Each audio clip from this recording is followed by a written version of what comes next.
Personne ne voulait adopter les triplés malades de l'orphelinat jusqu'à ce qu'un père milliardaire dise aux enfants « Je trouverai un remède ». Ce qui va suivre vous fera pleurer. Avant de commencer l'histoire, n'oubliez pas de laisser un like et de vous abonner à la chaîne pour voir plus d'histoires comme celle-ci. Le réveil sonna à 6 heures du matin, comme toujours. Miles Carter ouvrit les yeux et fixa le plafond blanc pendant quelques secondes avant de se lever. À 38 ans, homme d'affaires prospère, propriétaire d'une entreprise technologique qui grandissait chaque mois. En théorie, il avait tout. En pratique, il vivait dans une maison qui ressemblait à un musée. Il descendit les escaliers en bois ciré, ses pieds nus produisant le seul son dans le silence matinal. La cuisine était impeccable, les comptoirs propres, aucune vaisselle dans l'évier, le café programmé pour être prêt exactement à 7 heures. Tout fonctionnait comme une horloge. Il se versa une tasse de café et s'assit à la table de la salle à manger qui pouvait accueillir 8 personnes, seul, comme il l'était depuis 2 ans. 2 ans depuis la mort d'Ellie.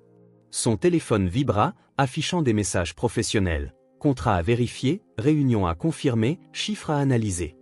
Miles répondit à tout automatiquement, ses doigts tapant des réponses qu'il connaissait déjà par cœur. Son entreprise tournait pratiquement toute seule maintenant. Il avait bâti quelque chose de si efficace que cela n'avait presque plus besoin de lui, ce qui était à la fois bon et mauvais. Il prit une douche, enfila un costume gris, l'un des 12 costumes identiques de son placard, et redescendit.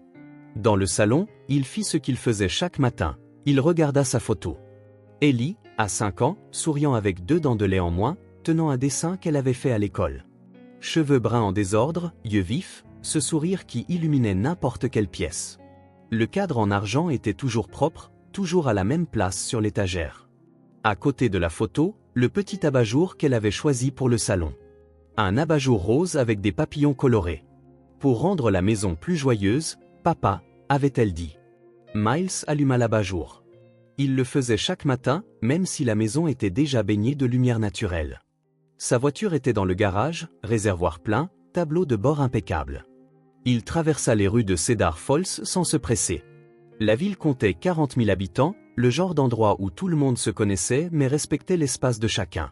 Parfait pour quelqu'un cherchant la paix ou pour quelqu'un voulant se cacher. Au bureau, les employés le saluèrent avec le respect habituel. Miles était un bon patron, juste, ponctuel, n'élevant jamais la voix, mais il ne se rapprochait jamais trop non plus. Les affaires étaient les affaires. Les réunions se déroulèrent comme d'habitude. Chiffres en hausse, objectifs atteints, nouveaux projets approuvés. Miles participait, prenait des décisions, signait des papiers. Son esprit fonctionnait parfaitement pour les affaires. C'était juste son cœur qui s'était arrêté il y a 2 ans. Il rentra chez lui à 18 heures. Il mangea un sandwich debout dans la cuisine, lisant ses emails sur son téléphone. Il monta au bureau à domicile et travailla jusqu'à 21 heures. Puis il redescendit, alluma la télévision et regarda les informations. Il était 22 heures. L'heure de sa visite rituelle. Il remonta les escaliers, mais cette fois, il s'arrêta dans le couloir. La 3e porte à droite était fermée, comme toujours. Miles tourna lentement la poignée. C'était la chambre d'Ellie. Le lit était fait avec la couette lavande qu'elle aimait, une petite table avec des crayons de couleur encore éparpillés, une étagère avec des livres pour enfants rangés par taille. Des peluches assises dans le minuscule fauteuil. Tout était exactement comme elle l'avait laissé. Miles entra, alluma la lumière et regarda autour de lui. Il ne touchait rien. Jamais. Il regardait seulement et se souvenait. Il se souvenait du matin où elle n'avait pas pu se lever. Il se souvenait des médecins expliquant des mots qu'il ne voulait pas comprendre. Il se souvenait comment elle s'affaiblissait chaque jour, mais continuait de sourire. Il se souvenait du dernier bonne nuit, papa qu'il avait entendu. Il éteignit la lumière et ferma la porte. Dans le salon, il vérifia si l'abat-jour était toujours allumé. Il l'était. Il s'assit sur le canapé et resta là, en silence, jusqu'à ce qu'il sente le sommeil venir. C'était toujours comme ça. Chaque jour pareil, une routine qui le faisait tenir, mais pas vivre. Jusqu'au jour où le 15 mars arriva. C'était l'anniversaire d'Ellie. Elle aurait eu 8 ans aujourd'hui. Miles se réveilla en se sentant différent. Il ne pouvait pas expliquer ce qui avait changé, mais quelque chose avait changé. Il descendit à la cuisine, pour la première fois en 2 ans, n'alluma pas la cafetière automatique. Il utilisa la cafetière italienne que Ellie adorait regarder fonctionner. On dirait de la magie, papa. L'eau monte toute seule. Il s'assit à table, la tasse entre les mains, et regarda par la fenêtre. Mars se terminait, mais il faisait encore froid. Les arbres du jardin commençaient à bourgeonner de nouvelles feuilles. Une nouvelle vie naissait. Au bureau, les heures passèrent lentement. Miles signa des contrats sans les lire attentivement, accepta des propositions sans y prêter attention. Son esprit était ailleurs. Il rentra plus tôt, à 17 heures. Dans le salon, il regarda la photo d'Ellie plus longtemps que d'habitude. Puis il monta dans sa chambre. Il resta devant la porte quelques minutes avant d'entrer. Cette fois, il s'assit sur son petit lit. Sur la table, il vit le petit bracelet qu'elle avait fabriqué durant sa dernière semaine de vie. Des perles colorées enfilées sur un fil fin, faites avec beaucoup d'efforts et peu d'habileté. Ses petites mains étaient déjà faibles, mais elle avait insisté. « C'est pour que papa se souvienne de moi », avait-elle dit. Miles prit le bracelet et le plaça dans la paume de sa main. Les perles étaient bleues, rouges, jaunes et vertes. Certaines étaient légèrement de travers, une était fêlée, mais c'était la plus belle chose qu'il possédait. Il referma les doigts sur le bracelet et quelque chose se produisit. Pour la première fois en 2 ans, il pleura. Ce n'était pas un pleur silencieux. C'était un cri qui venait du plus profond de sa poitrine, rempli de manque, de colère et d'un amour qui n'avait nulle part où aller. Il pleura jusqu'à ne plus avoir de larmes. Quand il s'arrêta, quelque chose avait changé en lui. Il regarda autour de lui la chambre d'Ellie, ses jouets, ses livres, les petits vêtements dans le placard, et comprit une chose. Elle était partie. Mais l'amour qu'il ressentait pour elle n'avait pas disparu. Cet amour était toujours là, en lui, attendant. « J'ai encore de l'amour en moi », se dit-il à voix haute dans la pièce vide. Peut-être que cet amour a besoin de trouver un autre endroit. Il descendit les escaliers, tenant le bracelet. Dans le salon, il regarda la photo d'Ellie, puis l'abat-jour rose avec des papillons, et alors il sut exactement ce qu'il devait faire. Il visiterait un orphelinat. Miles passa 3 jours à réfléchir avant d'agir. Il n'était pas du genre à prendre des décisions impulsives, même quand il s'agissait de quelque chose d'aussi personnel. Il fit des recherches sur les orphelinats de la région, lut sur les procédures d'adoption, essaya de comprendre comment tout cela fonctionnait. Le mercredi matin, il appela le foyer pour enfants de Greenwood. « Bonjour, j'aimerais prendre rendez-vous pour une visite », dit-il au téléphone, sa voix plus ferme qu'il ne s'y attendait. « Bien sûr, Monsieur Carter. Quel type de visite vous intéresse? Une adoption ou une visite sociale ?» Miles hésita. « Je suis encore en train de décider. » La femme au bout du fil fut aimable. « Pas de problème. Que diriez-vous de demain à 14 heures? Je peux vous programmer avec la directrice, Margaret. » Parfait. Après avoir raccroché, Miles resta quelques minutes dans son bureau. Il avait fait le premier pas. Il n'y avait pas de retour en arrière possible. Le jeudi, il quitta le travail à midi. Il déjeuna chez lui, troqua son costume contre un jean et un polo. Il ne voulait pas paraître trop formel. Les enfants avaient peur des hommes en costume. Le Greenwood se trouvait à 20 minutes en voiture du centre-ville de Cedar Falls. C'était un bâtiment de 2 étages, peint en jaune clair, avec un jardin bien entretenu devant. Cela ressemblait plus à une école qu'à l'orphelinat que Miles avait imaginé. À la réception, une jeune femme brune le salua avec un sourire. « Vous devez être Miles Carter. Margaret vous attend. » Il la suivit dans un couloir décoré de dessins d'enfants. Des voix d'enfants provenaient de diverses pièces, des rires, des bavardages, le bruit normal d'un lieu plein de vie. Margaret était une femme d'environ 50 ans, cheveux gris attachés en chignon, un regard doux mais fatigué, le genre de personne qui avait beaucoup vu dans la vie. « Monsieur Carter, c'est un plaisir. Veuillez vous asseoir. » Son bureau était petit mais confortable. Des photos d'enfants sur les murs, quelques dessins collés sur le petit réfrigérateur dans un coin, une plante qui avait besoin d'eau. « Qu'est-ce qui vous amène ici ?» demanda Margaret, allant droit au but. Miles prit une profonde inspiration. « J'ai perdu ma fille il y a 2 ans. Elle avait 6 ans, il marqua une pause. « Je pense à adopter. » Margaret hocha la tête, ni apitoyée ni surprise. Elle entendait probablement des histoires comme ça tous les jours. « Je suis désolée pour votre perte, et j'admire votre courage. » Elle se pencha en avant. « Avez-vous des préférences? Âge, sexe? Je ne suis pas encore sûre. J'aimerais d'abord rencontrer les enfants. » Bien sûr. Faisons un tour? Margaret le guida à travers les couloirs. Ils passèrent devant une salle de classe où 8 enfants faisaient leurs devoirs avec une enseignante.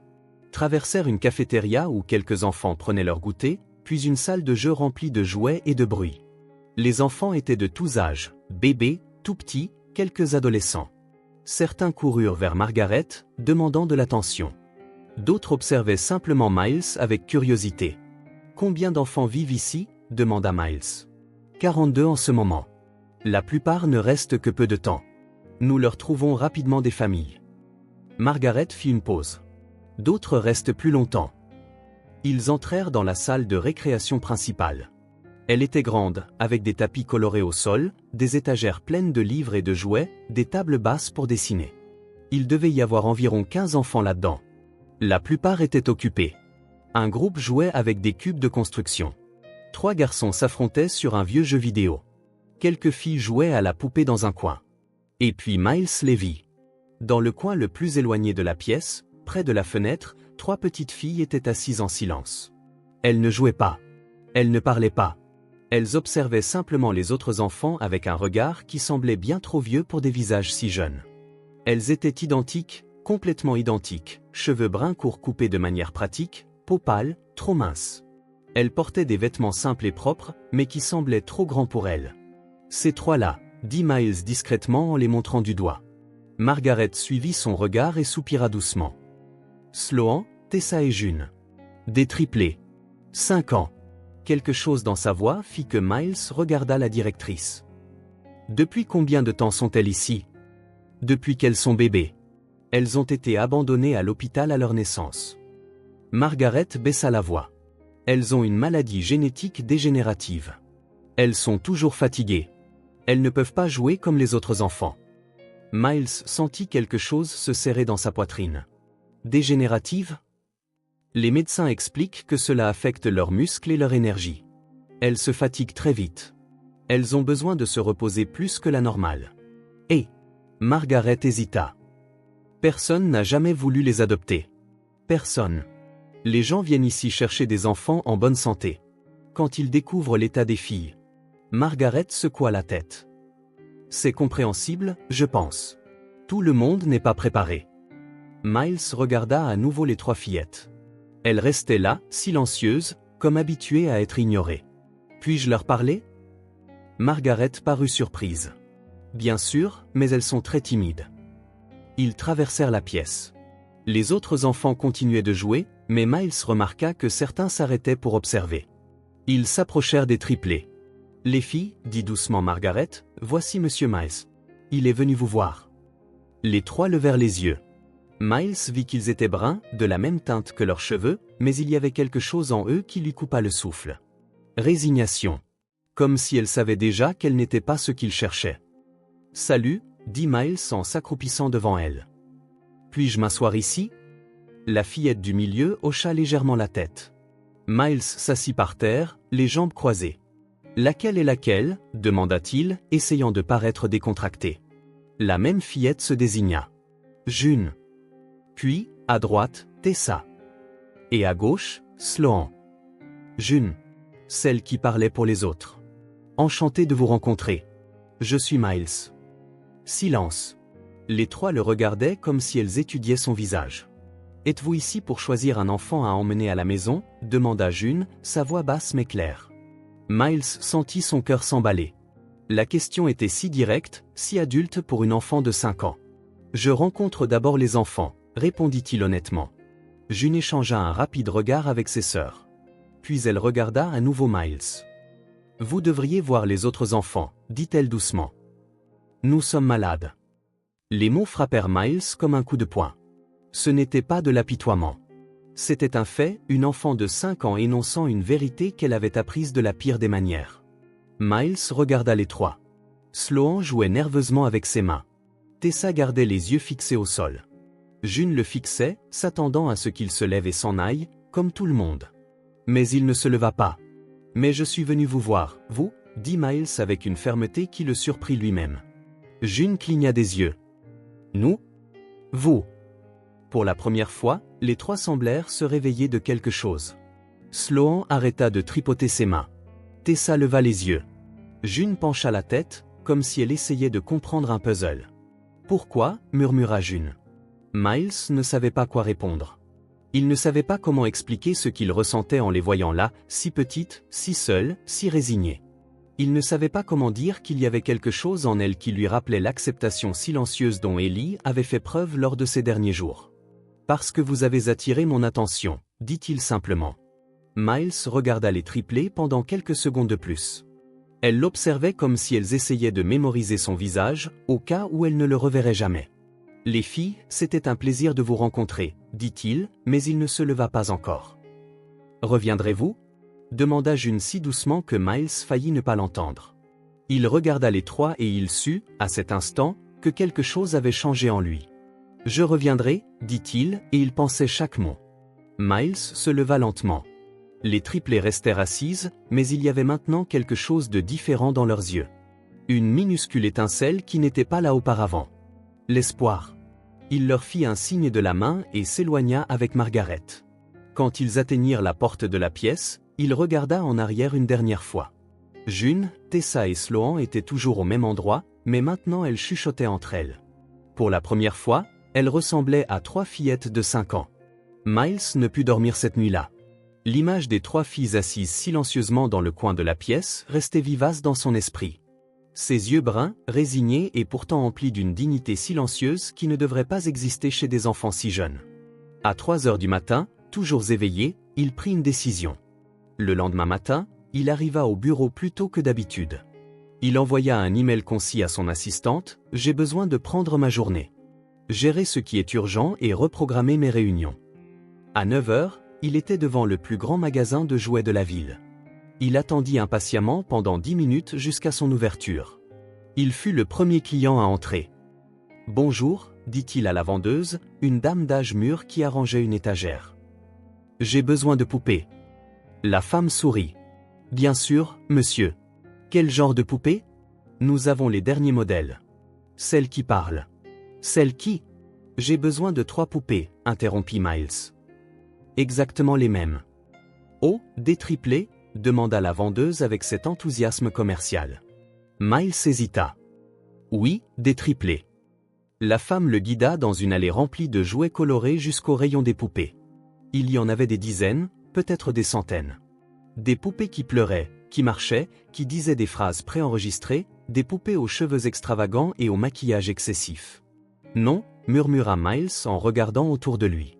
« Quelque chose de plus simple. » Puis il les vit, sur une étagère plus discrète. 3 poupées en tissu avec des visages souriants brodés, des cheveux en laine brune, des robes simples, sans paillettes ni accessoires inutiles. « Celle-ci » dit-il en montrant du doigt. La vendeuse parut surprise. « Oh, celles-là sont plus traditionnelles. Elles ne font rien de spécial. »« Parfait » dit Miles en prenant une. La poupée était douce, légère et avait un visage aimable.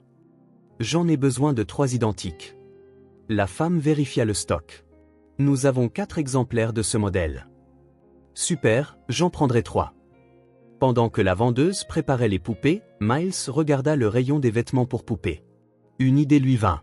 « Avez-vous des robes séparées pour ces poupées ? » Oui, nous avons quelques modèles de base. Je veux 3 robes, une rouge, une bleue et une jaune. À la caisse, Miles regarda la vendeuse emballer soigneusement chaque poupée dans du papier de couleurs différentes.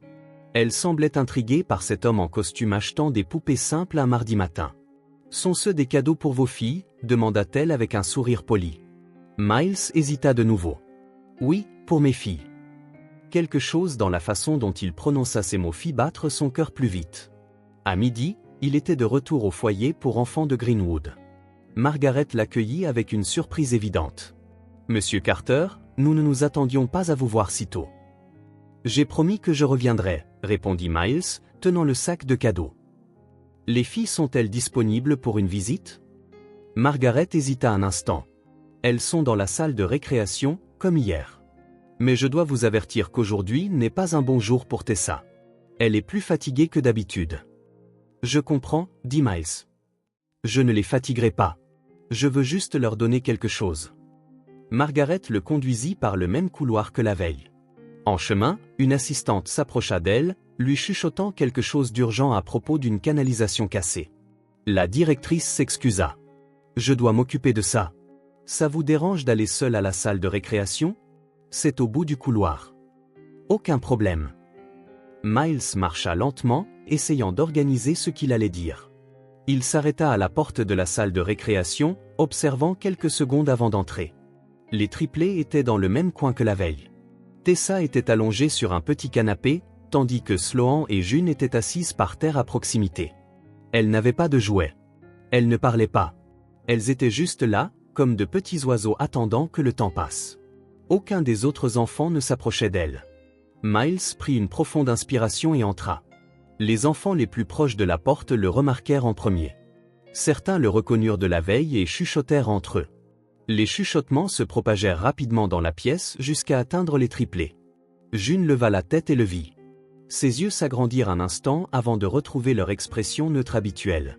Elle donna un coup de coude à Sloan, qui regarda aussi. Tessa resta allongée, mais tourna son visage vers lui. Miles traversa la pièce directement vers elle, ignorant les regards curieux des autres enfants et des soignants. Il s'arrêta devant les triplés, le sac à la main. « Bonjour », dit-il en souriant. « Vous êtes revenu » dit June, non pas comme une question, mais comme si elle constatait quelque chose de surprenant. « J'ai dit que je reviendrais » répondit Miles en s'accroupissant pour être à leur niveau. « Comment allez-vous aujourd'hui ?»« Tessa est fatiguée » répondit Sloan, parlant pour la première fois en sa présence. Sa voix était presque identique à celle de June, peut-être un peu plus douce.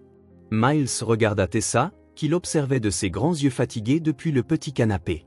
« Salut Tessa. Ça va si je m'assois ici avec vous un moment ?» La fillette hocha légèrement la tête. Miles s'assit par terre, posant le sac à côté de lui. Les trois le regardèrent avec une curiosité non dissimulée. « Je vous ai apporté quelque chose, » dit-il simplement.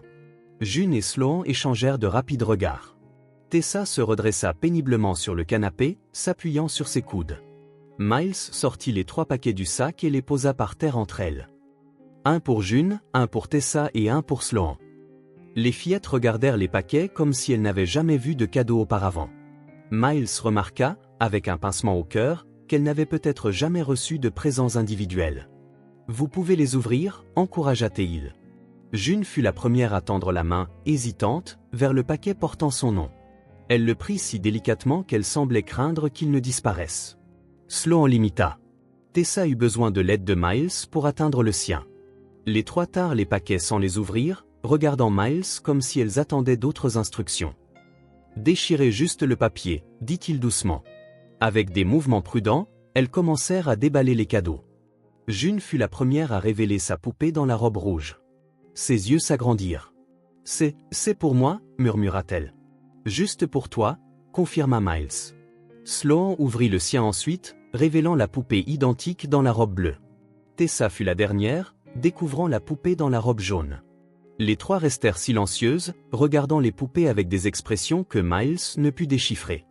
Pendant un instant terrifiant, il craignit d'avoir fait une erreur. Puis Tessa serra sa poupée contre sa poitrine, la serrant si fort que ses minuscules doigts devinrent blancs. June passa la main sur le visage de sa poupée, comme pour vérifier si elle était réelle. Sloan caressa doucement le tissu de la robe bleue avec révérence. « Elles sont pareilles » dit finalement June en regardant les poupées de ses sœurs. « Mais différentes, comme vous » répondit Miles. « Uniques, mais connectées. » Quelque chose passa dans les yeux des 3, une compréhension au-delà de leurs années. « Merci » dit Tessa si bas que Miles faillit ne pas l'entendre. « De rien » répondit-il, sentant sa gorge se serrer. Dans les semaines qui suivirent, Miles établit une routine. Il rendait visite aux filles 3 fois par semaine, les mardis et jeudis après le travail et les samedis matins. Chaque visite apportait quelque chose de nouveau, des livres d'histoire, des crayons de couleur, des petits jeux qui ne demandaient pas beaucoup d'efforts physiques. Les triplés l'attendaient maintenant, toujours dans le même coin, mais avec une énergie différente. Les poupées étaient toujours avec elle, soigneusement conservées. Miles apprit à reconnaître leur rythme. Il apprit que Tessa se fatiguait plus vite, que Sloan était la plus observatrice et que June était la protectrice des 3. Il apprit à raconter des histoires qui les faisaient sourire, à dessiner avec elles quand elles avaient de l'énergie, à simplement s'asseoir en silence quand elles étaient fatiguées. Un après-midi, alors qu'il racontait une histoire de 3 princesses aventureuses, il entendit quelque chose qu'il n'avait jamais entendu auparavant, un rire. C'était Sloan, qui riait à un passage amusant de l'histoire. June et Tessa se joignirent bientôt à elle et le son de leur rire, léger et clair, fit que quelque chose s'élargit en Miles. Ce fut après cette visite, quand il les laissa riant ensemble, qu'il chercha Margaret dans son bureau. « Je veux les adopter », dit-il sans préambule. Margaret, qui organisait des papiers, leva les yeux, surprise. « Toutes les trois » demanda-t-elle, bien qu'elle connût déjà la réponse. « Toutes les trois », confirma Miles. « Je sais que ce n'est pas conventionnel. Je sais que c'est compliqué. Mais je veux leur donner un foyer. » Margaret mit les papiers de côté et prit une profonde inspiration. « Monsieur Carter ?»« Miles, je dois être honnête avec vous. » Elle hésita, comme si elle choisissait ses mots avec soin. « Les médecins pensent qu'il leur reste au plus 6 mois à vivre. » Miles eut l'impression que le sol disparaissait sous ses pieds. Il connaissait l'état des filles, bien sûr. Il savait que c'était dégénératif. Mais entendre le pronostic en chiffres concrets, 6 mois, lui noua l'estomac. « Qu'est-ce qu'elles ont exactement ?» demanda-t-il, sa voix défaillante. « C'est une maladie rare qui affecte le système musculaire et la production d'énergie dans le corps. Elle s'aggrave progressivement. » Margaret regarda ses mains. « Nous avons testé divers traitements, mais ils ne font que ralentir le processus. Il n'y a pas de remède connu. » Miles resta silencieux un long moment. 6 mois. Une autre perte. Un autre adieu inévitable. Mais ensuite, il pensa aux trois, assises dans le coin de la pièce, serrant leurs poupées, riant à ces histoires. Il pensa à June disant « Nous sommes malades » avec cette acceptation qu'aucun enfant ne devrait avoir. Elle mérite de vivre chacun de ces mois avec joie, amour et dignité, dit-il finalement, sa voix ferme. Je veux être cette personne. Margaret le regarda longuement, cherchant le moindre signe d'hésitation. Elle n'en trouva aucun. Ses yeux s'emplirent de larmes. Je vais lancer la procédure, dit-elle avec un sourire tremblant. Cela demandera beaucoup de paperasse, des évaluations, des visites à domicile, et il faudra que ce soit fait rapidement, étant donné les circonstances. Je suis prêt, répondit Miles. La directrice hocha la tête, essuyant discrètement une larme. Elle mérite quelqu'un comme vous, dit-elle doucement. Miles sentit quelque chose qu'il n'avait pas ressenti depuis longtemps, un but. Cet amour encore en lui avait trouvé sa place. Miles ne pouvait plus retarder ce moment. Après des semaines de visites régulières à l'orphelinat, après toutes les poupées, les livres d'histoire et les crayons de couleur, il avait pris sa décision. Les papiers étaient prêts. La procédure, accélérée en raison de l'état particulier des fillettes. Cet après-midi-là, il entra à Greenwood le cœur battant. Les triplés étaient dans la salle de récréation, assises dans leur coin habituel. Chacune tenait sa poupée, June avec la robe rouge, Sloan avec la bleue, Tessa avec la jaune. « Salut les filles », dit Miles en s'asseyant par terre à côté d'elle. « Puis-je vous parler de quelque chose d'important ?» Les trois levèrent les yeux en même temps. Il y avait entre elles une synchronicité naturelle qui ne manquait jamais de l'impressionner. « C'est bien ou c'est mal ?» demanda June, toujours la porte-parole du trio. Miles sourit. « Je pense que c'est très bien. J'ai parlé à la directrice Margaret et au personnel de l'orphelinat. J'ai parlé avec des médecins et des travailleurs sociaux. » Il marqua une pause. « Et tout le monde est d'accord pour que je vous adopte, si vous le voulez. » Silence. Les trois le fixèrent, les yeux écarquillés. « Adopter ?» répéta Sloan, comme pour tester le mot. « Oui. Vous emmenez chez moi, pour être une famille. » Tessa, qui ne parlait presque jamais, serra sa poupée contre sa poitrine. « Nous toutes ?»« Bien sûr, toutes les trois. Ensemble, toujours. » June, toujours la plus pragmatique, fronça les sourcils. « Mais nous sommes malades, les médecins ont dit. »« Je sais tout sur votre état, » interrompit doucement Miles. « Et je veux prendre soin de vous, vous donner les meilleurs traitements possibles, surtout, vous donner un foyer. » Les filles se regardèrent, communiquant en silence comme seuls des triplés le peuvent. Miles s'attendit, leur laissant le temps de digérer. « On pourra garder nos poupées ?» demanda doucement Tessa. Miles sentit son cœur se serrer. De toutes les préoccupations possibles, c'était la sienne. « Bien sûr, les poupées sont à vous, et vous aurez beaucoup d'autres jouets aussi. »« Quand ?» voulut savoir June, la voix tremblante d'une émotion contenue. « Dès que vous serez prête. Les papiers sont signés. Ça pourrait être dans quelques jours. » Nouvel échange de regards entre elles. Ce fut Sloan qui parla finalement. « On veut y aller avec vous. Maintenant. » Miles sourit, ému. « Il faudra attendre un tout petit peu. Je dois tout préparer pour vous accueillir, mais je promets que ce sera bientôt. » La semaine suivante, Miles transforma sa maison. La chambre d'amis et le bureau supplémentaire devinrent des chambres d'enfants, chacune peinte d'une couleur différente. Rouge pour June, bleu pour Sloan, jaune pour Tessa. Il acheta de nouveaux lits, des commodes, des étagères pour les livres. Il accrocha des rideaux colorés, installa des jouets, rangea les vêtements qu'il avait achetés en se basant sur les tailles qu'il avait mémorisées. Sur chaque lit, il plaça soigneusement la poupée correspondante, comme si c'était une gardienne attendant sa propriétaire. Le jour J, Miles arriva tôt à Greenwood. Les filles l'attendaient déjà à l'entrée, chacune portant un petit sac à dos, les seuls biens qu'elles possédaient en ce monde. Margaret se tenait à côté d'elle, tenant un dossier avec des informations médicales. « Elles sont prêtes », dit la directrice avec un sourire ému. Elles ont à peine dormi tellement elles étaient excitées. Miles s'accroupit pour être à leur niveau. « Prête à rentrer à la maison ?» Elles hochèrent la tête à l'unisson. Le trajet en voiture fut silencieux.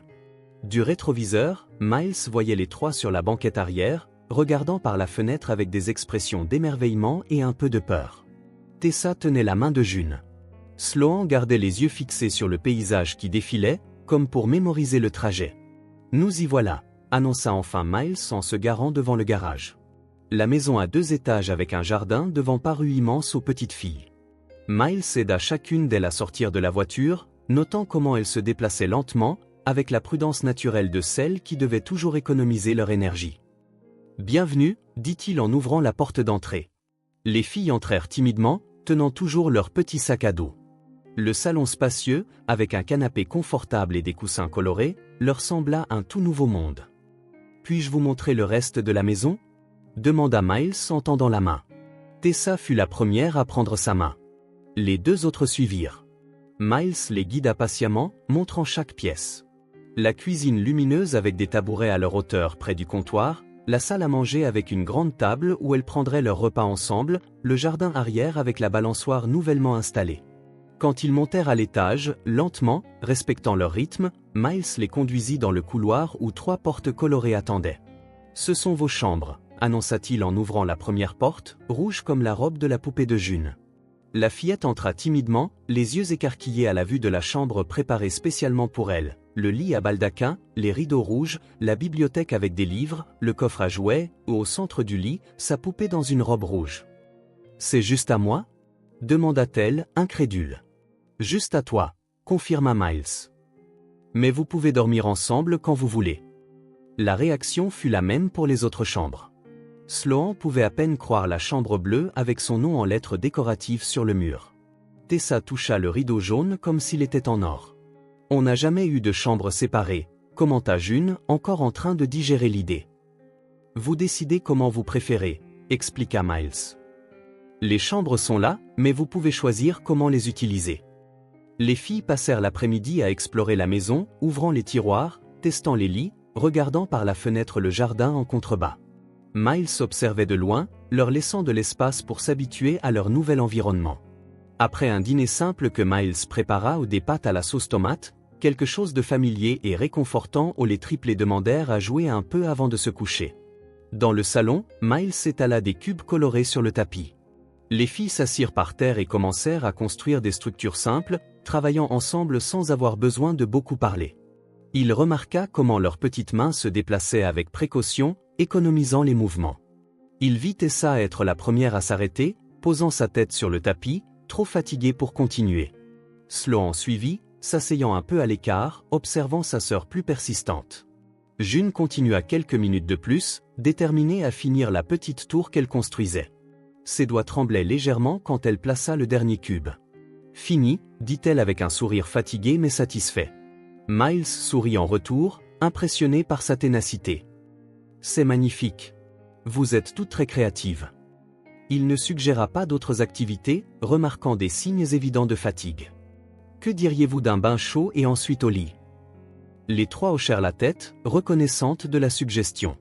Après des bains soigneux, un autre moment où Miles put observer la fragilité de leur petit corps, il fut temps de décider où elles dormiraient. « On peut dormir ensemble ce soir ?» demanda June, parlant pour les 3. « Bien sûr. Quelle chambre préférez-vous » Après une brève consultation silencieuse, elles choisirent la chambre de June. Miles les aida à s'installer dans le grand lit, plaçant les 3 poupées colorées entre elles. « Bonne nuit, mes petites » dit-il en embrassant chaque front. Bonne nuit, papa, répondit June, testant le nouveau mot. Miles sentit son cœur s'élargir.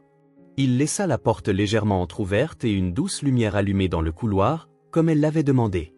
Il descendit les escaliers en silence, conscient que sa vie avait complètement changé ce jour-là. Dans le salon, il prit la photo d'Ellie, toujours à sa place d'honneur sur l'étagère. « Nous avons de nouveau une famille », murmura-t-il au visage souriant sur la photo. L'abat-jour papillon restait allumé à côté de la photo, comme toujours, mais maintenant sa lumière semblait plus brillante, illuminant non seulement des souvenirs mais de nouvelles possibilités.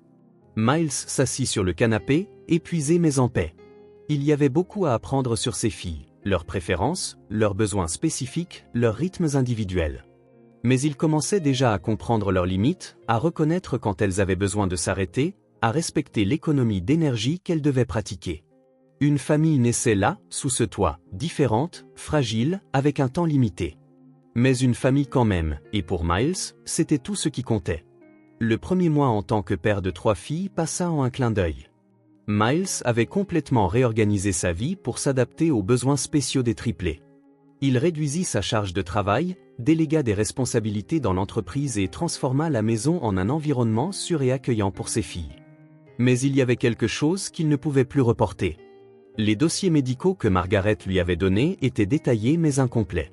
Miles avait besoin d'un diagnostic à jour, d'un plan de traitement complet, d'une compréhension claire de ce à quoi ils étaient confrontés. « Demain, nous allons rendre visite à un spécialiste », annonça-t-il pendant le dîner, essayant de garder un ton désinvolte alors qu'il servait plus de purée de pommes de terre à Tessa. Le docteur Levent. Il nous aidera à comprendre comment mieux prendre soin de vous. Les 3 arrêtèrent de manger simultanément, cette mystérieuse synchronicité qui le surprenait encore. Elles échangèrent des regards avant que June, comme toujours, ne parle au nom du groupe. « C'est à cause de notre maladie ?» demanda-t-elle directement. Miles s'était promis de ne jamais leur mentir. « Oui. Nous devons savoir exactement ce qui se passe et comment nous pouvons vous aider à vous sentir mieux. » Sloan baissa les yeux sur son assiette. « Nous sommes allés voir beaucoup de médecins. » « Je sais, ma chérie, mais le docteur Levent est différent. Margaret a dit qu'il est le meilleur, et vous méritez le meilleur. »« Ça va faire mal ?» demanda Tessa, sa voix presque un murmure. Miles sentit son cœur se serrer. « Certains tests pourraient être un peu inconfortables, » répondit-il honnêtement. « Mais je serai avec vous tout le temps, et après, nous pourrons faire quelque chose d'amusant. Ce que vous choisirez. » June hocha la tête, acceptant le plan avec cette maturité qu'aucun enfant de 5 ans ne devrait avoir. « Nous sommes déjà habitués aux médecins, » dit-elle en retournant à son dîner comme si elle discutait de quelque chose de banal. Miles déglutit difficilement. Les enfants ne devraient pas être habitués aux médecins. Le lendemain matin, les filles étaient prêtes avant même que Miles ne les appelle. Chacune portait sa couleur fétiche, Sloan une chemise bleue, June une veste rouge, Tessa un pantalon jaune. Et comme toujours, elles portaient leurs poupées comme des talismans protecteurs. Le centre médical pédiatrique se trouvait à une demi-heure de route. Miles avait fait des recherches approfondies avant de choisir cet endroit, lisant des critiques, vérifiant les références, consultant des spécialistes. Il voulait le meilleur pour ses filles, et le docteur Levent était constamment mentionné comme une autorité en matière de maladies génétiques rares. Le bâtiment était moderne et accueillant, conçu pour ne pas ressembler à un hôpital. Des peintures murales colorées décoraient les murs, et de petites aires de jeu étaient réparties dans le hall. Malgré cela, Miles remarqua comment les filles se cramponnaient à lui en entrant, un réflexe conditionné par des années d'expérience médicale. « Bonjour », salua la réceptionniste. « Nous avons rendez-vous avec le docteur Levent à 9 h. Carter. » Miles Carter, avec Sloan, June et Tessa. Pendant qu'ils attendaient, Miles essaya de les distraire avec un simple jeu de devinettes d'animaux. Cela fonctionna quelques minutes, jusqu'à ce qu'une infirmière en uniforme coloré apparaisse avec un presse-papier. « Carter ?» Le docteur Levent a demandé quelques tests préliminaires avant la consultation. « Pouvez-vous me suivre, s'il vous plaît ?» Les heures suivantes furent remplies d'une batterie de tests, prises de sang, durant lesquelles les filles ne versèrent pas une larme, elles étaient déjà familières avec les aiguilles, radiographies, où elles restèrent parfaitement immobiles, comme si conserver l'énergie était instinctif. Test de fonction pulmonaire, analyse de la démarche, évaluation de la force. Miles regardait tout cela la gorge nouée. L'obéissance silencieuse des filles était presque pire que si elles protestaient ou pleuraient. Cela montrait à quel point elles étaient habituées à être examinées, traités comme des spécimens plutôt que comme des enfants. Entre les tests, il les encourageait avec de petits compliments, promettait des activités amusantes plus tard, racontait des histoires drôles pour les distraire. Chaque sourire qu'il réussissait à obtenir était une petite victoire contre l'environnement clinique. Tessa, la plus fragile des trois, fatigua la première. Miles la porta dans ses bras d'une pièce à l'autre, tandis que June et Sloan marchaient à côté de lui, chaque pas visiblement exigeant un effort. Vers midi, après la dernière série de tests, ils rencontrèrent enfin le docteur Levent. Le médecin n'était pas ce à quoi Miles s'attendait. Au lieu du spécialiste sévère qu'il imaginait, ils rencontrèrent un homme d'âge mûr aux cheveux gris en désordre, des lunettes rondes et un sourire sincère sous une barbe soigneusement taillée. « Bonjour les filles », salua-t-il sans la condescendance que les adultes montrent souvent aux enfants. « Je suis le docteur Adam, et vous devez être monsieur Carter. »« Miles, s'il vous plaît », répondit-il en serrant la main tendue. Le bureau le surprit également. Au lieu de la froideur clinique typique, il était accueillant, avec des fauteuils confortables au lieu de chaises dures, des étagères pleines de livres et de petits jouets, et des murs décorés de peintures vibrantes. « Veuillez vous asseoir », dit le médecin en indiquant les fauteuils. Puis, regardant les filles, « Vous pouvez choisir où vous voulez vous asseoir. Il y a des coussins par terre si vous préférez. » Les triplés échangèrent des regards, surprises par la liberté de choix. Elles optèrent pour les coussins colorés, s'asseyant ensemble avec leurs poupées sur leurs genoux. « Bon, parlons un peu », commença le docteur Levent en tirant une chaise pour s'asseoir plus près d'elle. « D'abord, je veux dire que vous avez été très courageuse aujourd'hui. Tous ces tests ne sont pas faciles. » Les filles ne répondirent pas. Elles observaient seulement le médecin avec cette prudence silencieuse qu'elle montrait toujours autour des étrangers. « Monsieur Carter ?» Miles, continua-t-il d'un ton plus professionnel. J'ai lu tous les dossiers médicaux précédents des filles et j'ai examiné les résultats préliminaires des tests d'aujourd'hui. Je serai direct et honnête avec vous. Miles hocha la tête, sentant son cœur s'emballer. Les triplés souffrent d'une maladie appelée myopathie mitochondriale congénitale de type B. C'est une maladie génétique rare qui affecte les mitochondries, des structures responsables de la production d'énergie dans les cellules. Cela explique la fatigue extrême, la faiblesse musculaire et les autres limitations qu'elle présente. Miles déglutit difficilement. Entendre le diagnostic officiel dans ce bureau, avec les filles assises silencieusement par terre, rendait tout douloureusement réel. « Est-ce dégénératif ?» demanda-t-il, sa voix faiblissant presque. Le docteur Levent entrelaça ses doigts sur son genou. « Oui, la maladie a tendance à progresser avec le temps. Les muscles s'affaiblissent progressivement, y compris ceux du cœur et du système respiratoire, ce qui peut entraîner des complications graves. » Miles sentit son estomac se nouer.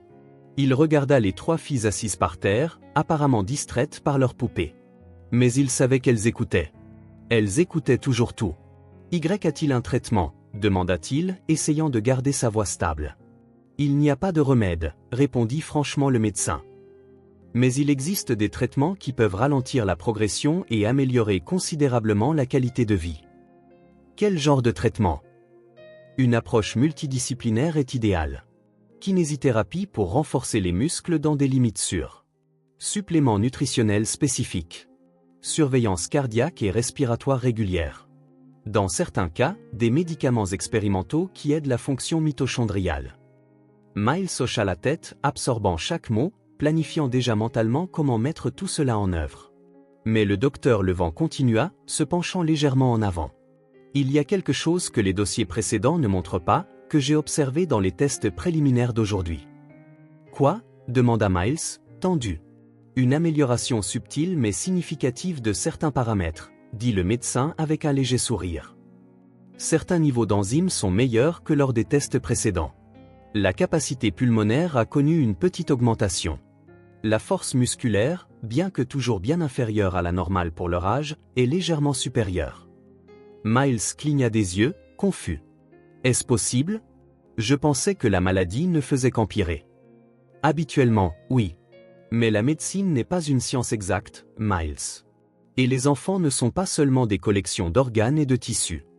Le docteur Levent regarda les triplés avec un doux sourire. Elles réagissent à quelque chose que les tests précédents n'ont pas enregistré. À quoi ? Stabilité. Sécurité. Affection constante. Le médecin baissa la voix pour que les filles n'entendent pas. À l'orphelinat, aussi bons que fussent les soins, elles n'étaient que 3 parmi des dizaines d'enfants. Maintenant, elles ont un foyer. Elles ont quelqu'un qui leur est exclusivement dédié. Cela fait une différence. Miles sentit un nœud dans sa gorge. Je ne dis pas que l'amour guérit les maladies génétiques, clarifia le médecin. Mais l'état émotionnel influence le physique plus que la science ne peut l'expliquer pleinement. Les enfants qui se sentent en sécurité et aimés répondent mieux au traitement. Que pouvons-nous espérer alors ? Demanda Miles, s'autorisant un filet d'espoir. Honnêtement, je ne peux pas le dire avec certitude. Leur état est toujours grave et progressif. Mais avec une combinaison de soins médicaux appropriés, de kinésithérapie régulière, d'une nutrition optimisée et de l'environnement émotionnel stable que vous leur offrez, il y a une possibilité de stabilisation significative pendant des périodes prolongées. June, qui écoutait manifestement tout, leva la main comme elle le ferait à l'école. Le docteur Levant sourit. « Oui, June ? Combien de temps allons-nous vivre ?» demanda-t-elle directement, avec la franchise brute des enfants. Miles sentit son cœur s'arrêter un instant, mais le docteur Levant ne sembla pas ébranlé par la question. « Personne ne peut répondre à cela avec certitude, June. Ni pour toi, ni pour moi, ni pour personne dans cette pièce, répondit-il aimablement. Ce que je peux dire, c'est qu'avec les bons soins, vous pouvez avoir de bons jours, de bons mois, peut-être de bonnes années. Et c'est ce qui compte, n'est-ce pas ? Avoir de bons jours, les uns après les autres. » June parut considérer la réponse, puis hocha lentement la tête. Le médecin se tourna vers Miles. « Je vais mettre en place un plan de traitement complet. Nous aurons besoin de rendez-vous réguliers, et je recommande vivement une équipe multidisciplinaire, kinésithérapeute, nutritionniste, cardiologue pédiatrique. Je peux vous référer d'excellents professionnels. »« Je ferai tout ce qui est nécessaire, » répondit Miles sans hésitation. « Nous nous occuperons de tout.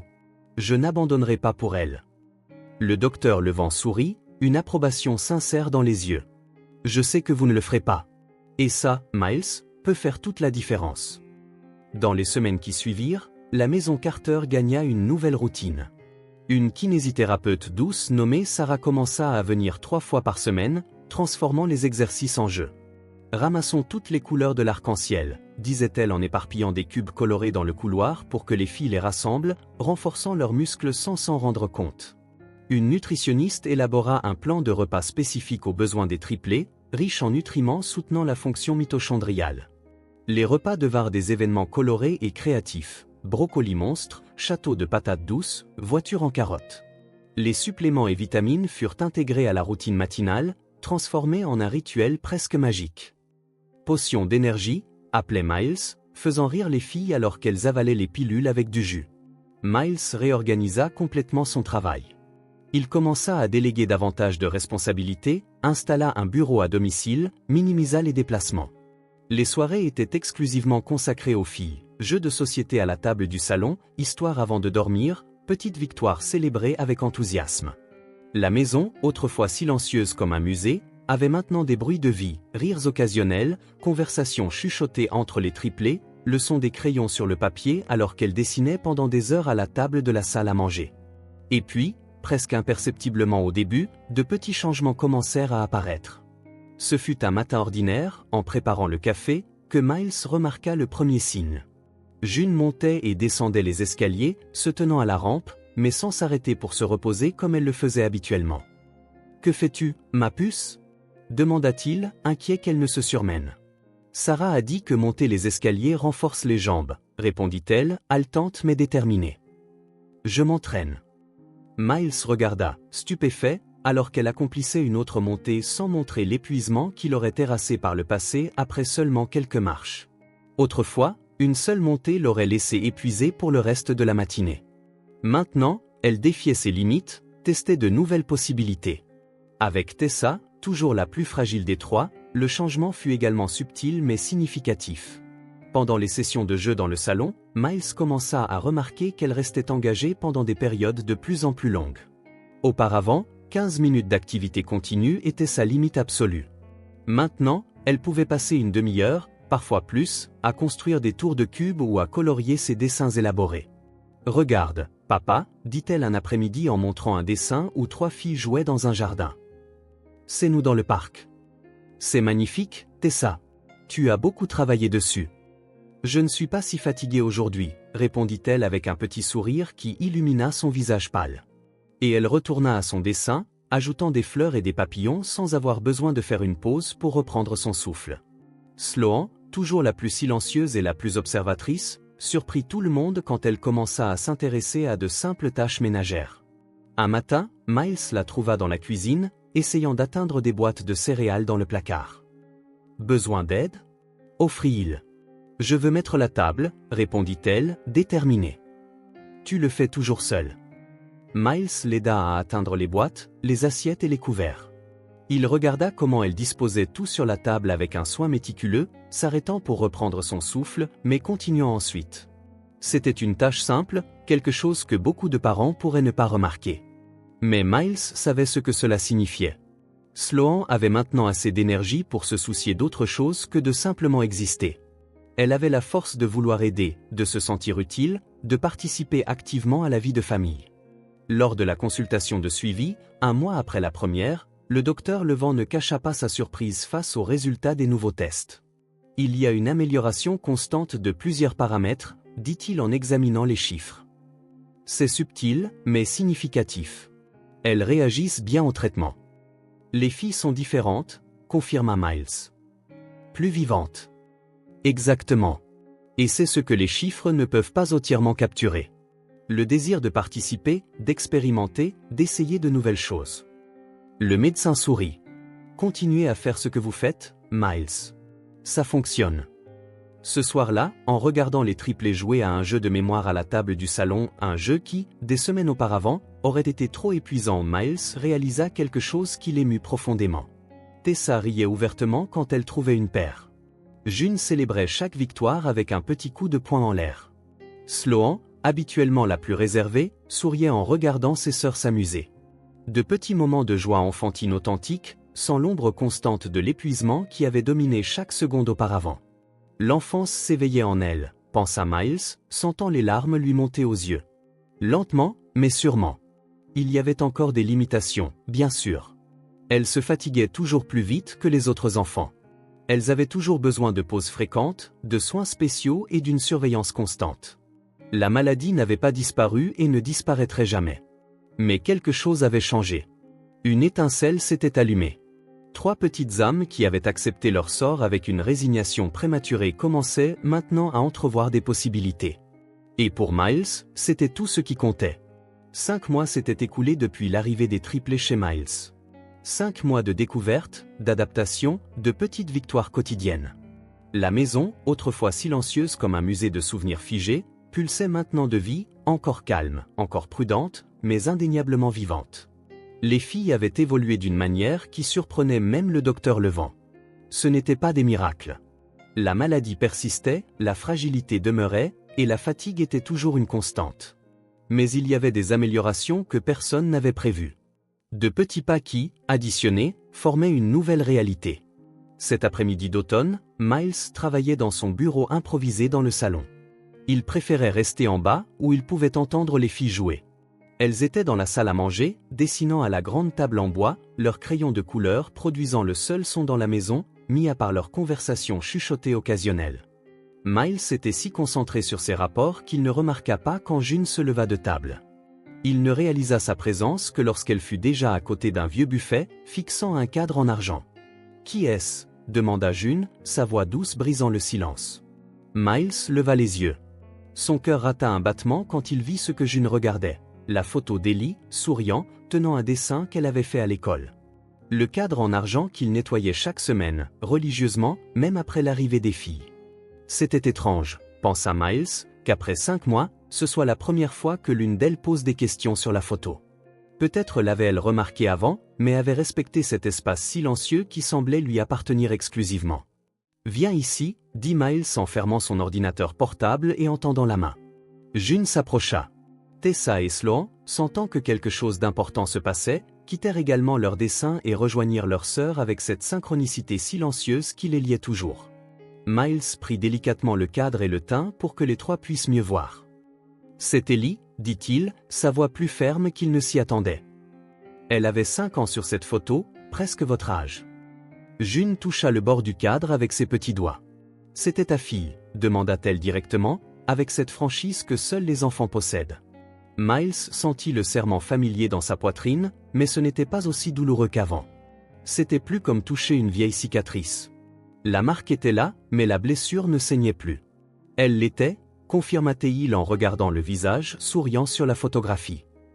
Et elle l'est toujours, dans mon cœur. Les trois restèrent silencieuses, absorbant l'information. Miles pouvait presque voir les engrenages tourner dans leur petite tête, faisant des liens, comprenant des pièces d'un puzzle qui avait été incomplet jusqu'alors. « Où est-elle maintenant » demanda Sloan, sa voix toujours la plus douce des trois. « Elle est tombée malade » répondit simplement Miles. « Une maladie différente de la vôtre, mais aussi très grave. Elle s'est beaucoup battue, mais elle est allée au ciel il y a quelques années. » Nouveau silence. Les filles semblaient traiter cette information avec une compréhension au-delà de leur âge. « C'est pour ça que tu laisses l'abat-jour papillon allumé » demanda June, surprenant Miles par sa perspicacité. « C'est à cause d'elle » Miles hocha la tête, ému par l'observation. Elle avait choisi cet abat-jour. Elle disait qu'il rendait la maison plus joyeuse. Et c'est vrai, dit Tessa, sa voix rarement entendue dans les conversations sérieuses. Miles sourit, reposant le cadre sur le buffet. Il s'assit sur le canapé et les filles s'installèrent autour de lui, June à ses côtés, Tessa sur ses genoux, Sloan appuyé contre sa jambe. « Avez-vous des photos de quand vous étiez bébé » demanda-t-il, réalisant soudain qu'il n'avait jamais vu d'image d'elle avant l'orphelinat. Les trois secouèrent la tête à l'unisson. « On nous a laissés à l'orphelinat bébé », expliqua June, toujours la porte-parole. « On ne se souvient pas de notre mère ou de notre père, a dit Margaret. On n'avait que quelques semaines quand on est arrivé là, ajouta Sloan. On était dans un panier avec un mot. Que disait le mot ? Demanda Miles, essayant d'imaginer comment quelqu'un pouvait abandonner trois petites créatures aussi spéciales. June haussa les épaules. Il disait juste qu'on était malade et que la personne qui nous avait laissés ne pouvait pas s'occuper de nous. Miles sentit une vague de colère mêlée de gratitude. Colère que quelqu'un ait renoncé à elle. Gratitude qu'elles aient été laissées là où elles pouvaient être trouvées et soignées. Avez-vous déjà imaginé ce que ce serait d'avoir une famille ? Demanda-t-il en hésitant. Les filles se regardèrent, comme pour décider qui répondrait. Ce fut Tessa, étonnamment, qui parla. On a toujours rêvé d'avoir une famille, dit-elle doucement, les yeux fixés sur ses mains. Quelqu'un pour s'occuper de nous. Même en sachant qu'on ne durerait pas longtemps, ajouta June, pragmatique. On voyait d'autres enfants être adoptés, continua Sloan, et on faisait semblant qu'un jour ce serait notre tour. Miles sentit sa gorge se nouer. Il imaginait les trois, plus petites, plus fragiles, regardant par la fenêtre de l'orphelinat d'autres enfants partir pour leur nouvelle maison, sachant que leur état rendait improbable que la même chose leur arrive. Mais personne ne voulait d'enfants malades, conclut June sans apitoiement, énonçant simplement un fait. Miles les serra alors dans ses bras, essayant de les envelopper toutes les trois à la fois, comme s'il pouvait les protéger non seulement de l'avenir incertain, mais aussi du passé d'abandon et d'attente. « Maintenant, vous en avez une, » dit-il fermement, la voix épaisse d'émotion. « Une famille. Et vous l'aurez toujours. Même après que nous » commença June, mais Miles l'interrompit doucement. « Toujours, réaffirma-t-il. Tout comme Ellie est toujours ma fille, vous serez toujours mes filles, quoi qu'il arrive. » Ils restèrent ainsi un long moment, enlacés sur le canapé, sous le regard lointain de la photo d'Ellie et la douce lumière de l'abat-jour papillon. Une famille formée non par le sang ou l'obligation, mais par le choix et l'amour. Ce soir-là, en les couchant, Miles remarqua quelque chose de différent. Pour la première fois depuis leur arrivée, les filles demandèrent à dormir dans leur propre chambre. June en rouge, Sloan en bleu, Tessa en jaune. « Vous êtes sûrs » demanda-t-il, surpris par ce changement soudain. Jusque-là, elles avaient dormi ensemble presque toutes les nuits, comme si elles avaient besoin de la proximité l'une de l'autre pour se sentir en sécurité. « Nous sommes une famille maintenant », expliqua simplement June. « Nous n'avons plus besoin de rester collés tout le temps. » Miles comprit ce qui n'était pas dit. Elles n'avaient plus besoin de s'accrocher l'une à l'autre comme leur seul refuge sûr. Il y avait maintenant un autre type de sécurité dans leur vie. « Bonne nuit, papa », dirent chacune depuis sa propre chambre, testant encore le mot qui, 5 mois plus tard, sonnait toujours nouveau et précieux. « Bonne nuit, mes petites », répondit Miles, laissant les portes légèrement ouvertes et la lumière du couloir allumée, comme toujours. Il descendit les escaliers le cœur plein. Dans le salon, il alluma l'abat-jour papillon, qui illuminait maintenant non seulement la photo d'Ellie, mais aussi une nouvelle, les triplés dans le jardin, riant à l'appareil photo, leur poupée en robe colorée dans les bras. 2 histoires, une famille, un amour qui transcendait le temps et les circonstances. Le calendrier de la cuisine avait une date entourée en rouge. Miles la regardait chaque matin, ressentant un mélange d'appréhension et d'espoir. Aujourd'hui était le jour. Exactement 6 mois depuis que les triplés étaient arrivés chez lui. 6 mois depuis qu'il était devenu père de 3 filles extraordinaires. 6 mois depuis le diagnostic qui leur donnait au plus cette durée de vie. Mais contrairement aux sombres prédictions, June, Sloan et Tessa n'avaient pas seulement survécu, elles évoluaient, chacune à sa manière, défiant les attentes médicales et réécrivant leurs propres histoires. C'était un samedi, avec un ciel incroyablement bleu, pas un nuage en vue, un cadeau rare du printemps. Miles avait soigneusement planifié cette journée. Il voulait qu'elle soit spéciale, mémorable, une célébration de la vie qu'ils avaient construite ensemble. « Les filles, j'ai une surprise », annonça-t-il au petit déjeuner, les regardant manger leur bol de céréales colorées. « Aujourd'hui, nous allons au parc. » Les 3 levèrent les yeux vers lui simultanément, leurs expressions allant de l'excitation à la prudence. « Le grand parc avec le lac ?» demanda June, les yeux brillants d'anticipation. « Oui, celui-là » confirma Miles. « Et ce n'est pas tout. Aujourd'hui est un jour spécial. »« Pourquoi ?» voulut savoir Sloan, toujours curieuse. Miles hésita un instant, incertain s'il devait mentionner la véritable signification de la date. Il choisit l'honnêteté, comme il le faisait toujours avec elle. « Aujourd'hui, cela fait exactement 6 mois que vous êtes venus vivre avec moi. 6 mois que nous sommes une famille. » Les filles échangèrent des regards, cette communication silencieuse qui le fascinait toujours. Il savait qu'elle comprenait ce qui n'était pas dit. Qu'aujourd'hui marquait la fin du délai que les médecins avaient fixé. « Alors, c'est comme un anniversaire ?» demanda Tessa, sa voix douce mais excitée. « Exactement comme un anniversaire » sourit Miles. « Et nous allons célébrer. » 1 heure plus tard, ils étaient tous dans la voiture. Miles avait préparé un sac avec tout ce dont il pourrait avoir besoin, des encassins, de l'eau, des médicaments, des vestes légères au cas où le temps changerait, et même les poupées colorées qui continuaient d'être les compagnes constantes des filles, même après 6 mois. Le parc se trouvait à 20 minutes de route. C'était le plus grand de la ville, avec un lac artificiel, des aires de pique-nique, une aire de jeu accessible aux enfants ayant des besoins spéciaux, le samedi, des artistes de rue faisant du maquillage et des sculptures de ballons. En conduisant, Miles observait les filles sur la banquette arrière à travers le rétroviseur. Elles avaient l'air différentes des enfants pâles et résignés qu'il avait rencontrés pour la première fois à l'orphelinat. Il y avait de la couleur sur leurs joues maintenant, une étincelle dans leurs yeux, une énergie contenue mais présente dans leurs mouvements. Elles se fatiguaient toujours facilement. Elles avaient toujours besoin de pauses fréquentes et de soins constants. La maladie n'avait pas disparu.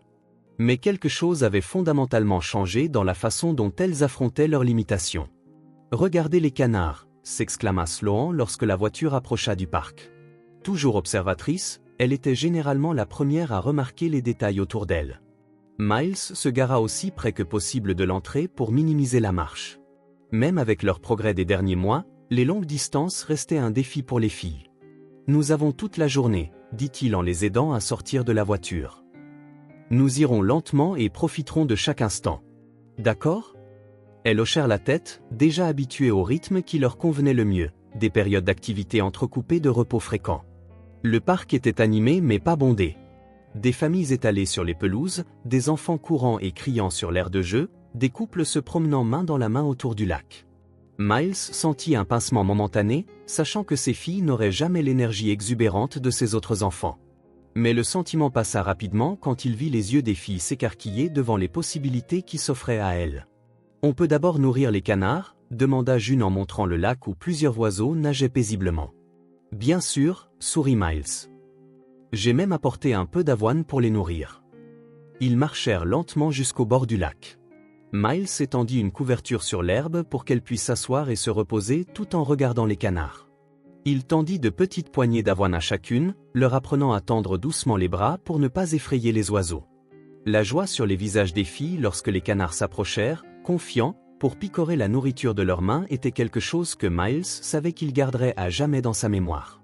Tessa éclata de rire quand un canard particulièrement audacieux essaya de grimper sur sa chaussure. Le son de ce rire, libre, pur, non entravé par la maladie ou la peur, fit que Miles déglutit difficilement, ému aux larmes. Après les canards, ils se dirigèrent vers la zone où se produisaient les artistes de rue. Une femme en tablier coloré peignait les visages des enfants. Il y avait une petite file d'attente, mais elle sourit et invita les triplés à s'avancer. « Quelle belle fille !» s'exclama-t-elle. « Vous êtes des triplés, n'est-ce pas? C'est merveilleux. Que voudriez-vous que je peigne sur vos visages ?» Les trois échangèrent des regards, soudain timides. « Ça peut être un papillon ?» demanda finalement Tessa, sa voix presque un murmure. « Bien sûr, j'ai des papillons de toutes les couleurs. Lequel préfères-tu ? » « Jaune, répondit Tessa sans hésitation. Miles regarda l'artiste travailler avec des mains habiles, transformant la joue pâle de Tessa en une toile pour un délicat papillon jaune. Sloan choisit une étoile bleue, et June, prévisible dans sa préférence pour le rouge, demanda un cœur. Quand la peinture fut terminée, les filles s'admirèrent dans un petit miroir que l'artiste leur offrit. Leurs visages brillaient de plaisir. « Toi aussi, papa », insista June, surprenant à la fois Miles et l'artiste. « Moi ? rit Miles. Que devrais-je choisir ? » Un arc-en-ciel, suggéra Sloan. « Avec toutes nos couleurs ?» L'artiste sourit à la suggestion. « C'est une belle idée. Qu'en pensez-vous, papa ?» Le mot « papa » venant d'une inconnue frappa Miles de manière inattendue. Il était leur père officiel depuis 6 mois. Mais entendre quelqu'un en dehors de son petit cercle reconnaître cette réalité la rendit encore plus concrète. « Je pense que c'est parfait, » répondit-il en s'accroupissant pour que l'artiste puisse peindre sa joue. Avec leur visage peint, ils se dirigèrent vers un chariot de glace à proximité. C'était un petit luxe que Miles évitait habituellement en raison du régime spécial des filles, mais aujourd'hui était un jour d'exception. « Vous pouvez choisir le parfum que vous voulez, » dit-il en regardant leurs yeux s'écarquiller devant les options colorées. June choisit fraise, Sloan opta pour menthe chocolat, et Tessa, toujours fidèle à ses préférences, demanda vanille. Miles prit une glace au chocolat pour lui-même, et ils s'assirent sur un banc voisin pour savourer la gâterie, regardant les petits bateaux sur le lac. « C'est bon, papa ?» demanda Tessa, son visage déjà taché par la glace fondante. « Délicieux, » répondit Miles, remarquant comment le mot « papa » sortait maintenant naturellement de ses lèvres. Ce n'était plus un nouveau mot testé, mais une identité établie. Après la glace, ils se reposèrent un moment, observant les gens autour d'eux. Miles remarqua que les filles semblaient rassembler de l'énergie pour la prochaine activité. C'était un schéma qu'il avait appris à reconnaître. Ces moments d'inactivité apparente étaient en fait des périodes de récupération stratégique. « On peut aller à l'aire de jeu maintenant ?» demanda finalement June, toujours la plus audacieuse des trois. « Bien sûr, si vous vous sentez d'attaque, » répondit Miles, attentif aux signes de fatigue excessive. L'aire de jeu accessible était parfaite pour elle. Elle avait des rampes douces au lieu d'escaliers raides, des balançoires avec des supports spéciaux et des aires de repos stratégiquement placées.